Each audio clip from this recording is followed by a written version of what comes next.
කුවේට් රාජ්‍ය තුළ උපන් ශ්‍රී ලාංකික ඔබගේ දරුවන්ට ශ්‍රී ලංකා උපැන්න සහතිකයක් ලබා ගැනීම කෙසේද යන්න සොයා බලමු. ඔබගේ දරුවාට ශ්‍රී ලාංකික උපැන්න සහතිකයක් ලබා ගැනීම වෙනුවෙන් දෙමාපියන් ලෙස ඔබ තානාපති කාර්යාලයට ලබා දිය යුතු ලිපි ලේඛන වනුයේ දෙමාපියන්ගේ උපැන්න සහතිකයේ මුල් පිටපත් සමග එහි ඡායා පිටපත් දෙකක්, දෙමාපියන්ගේ විවාහ සහතිකයේ මුල් පිටපත් සමග එහි ඡායා පිටපත් දෙකක්, ඔවුන්ගේ වළංගු ගමන් බලපත්‍ර දෙක හා එහි ඡායා පිටපත් දෙකක්, දෙමව්පියන්ගේ වීසා කාඩ්පත නොහොත් බතාකා කාඩ්පත් හා ඒවායේ පිටපත් දෙකක්, දරුවාගේ කුවේට් උපැන්න සහතිකය හා එහි පිටපත් දෙකක්.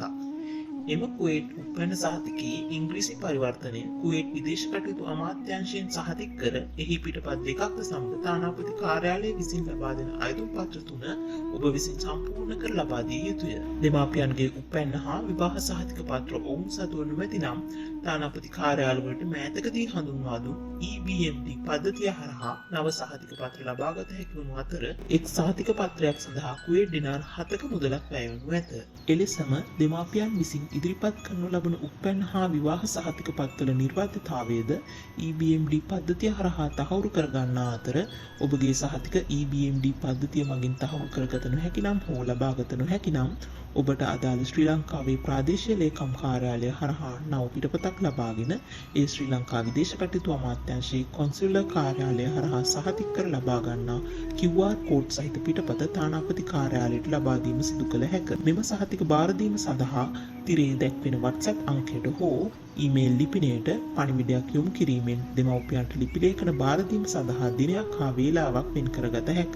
මෙලෙස වේලාවක් වෙන් කර ගැනීමේදී ඔබ විසින් ලබා දිය යුතු ලේඛන ලැයිස්තුව හා සම්පූර්ණ කර ලබා දිය යුතු අයදුම් පත්‍ර තුන ඔබට යොමු කරනු ඇත. ඔබ යොමු කරන පණිවිඩයෙහි දරුවාගේ පියාගේ හා මවගේ නම සහ ගමන් බලපත්‍ර අංක, දරුවාගේ නම හා දෙමාපියන් ඍජුවම සම්බන්ධ කරගත හැකි ජංගම දුරකථන අංකය එවිය යුතුය. මෙම දිනයට දෙමාපියන් දෙපළ හා දරුවා තානාපති කාර්යාලයට රැගෙන ඒම අනිවාර්ය වන අතර ඉන්පසු නැවත දරුවා රැගෙන ඒමෙහි අවශ්‍යතාවයක් නොමැත. මෙලෙස දිනයක් හා වේලාවක් වෙන් කර ගැනීම මගින් ඔබට සිදුවන අපහසුතා අවම කර ගැනීමට හැකිවනු ඇත. දරුවා උපන් දින සිට මාස 4ක් ඇතුළත දරුවාට වීසා නැතහොත් අකාමා ලබා ගත යුතු අතර මාස 4කින් පසු දඩමුදල් ගෙවීමට සිදු වූ අවස්ථා මෙන්ම දෙමාපියන්ගේ වීසා අකාමා අවහිර වීමක් සිදුව දෙමාපියන්ගේ වීසා අකාමා අලුත් කිරීම සඳහා බාධාවන් හා ඔබට ලබාගත හැකි පහසුකම් ඇහිරීමේ අවස්ථාවන් ද ඇතිවිය හැක. එහෙයින් දරුවා උපන් දින සිට සති 2ක් හෝ 3ක් ඇතුළත දරුවාගේ ශ්‍රී ලංකා උපැන්න සහතිකය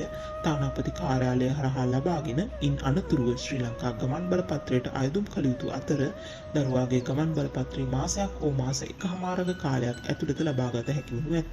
උපැන්න සහතික පත්‍රය සඳහා කුවේට් ඩිනාර් 12ක මුදලක්ද, දරුවාගේ පුරවැසි සහතිකය සඳහා කුවේට් ඩිනාර් 15ක මුදලක් දාය කරනු ලබයි. උපැන්න සහතිකයක් ලබා ගැනීමට වසරකට වඩා ප්‍රමාද වී ඇතනම් ඒ සඳහා ශ්‍රී ලංකාවේ රෙජිස්ට්‍රාර් දෙපාර්තමේන්තුව මගින් අනුමැතියක් ලබාගෙන ප්‍රමාද වීමට අදාළව නිසි දඩමුදල් ලබාගෙන ඉන් අනතුරුව උපැන්න සහතිකය නිකුත් කරනු ලබයි. ප්‍රමාද වන සෑම වසරකටම කුවේට් ඩිනාර් 2ක මුදලක් අය කරනු ලබයි.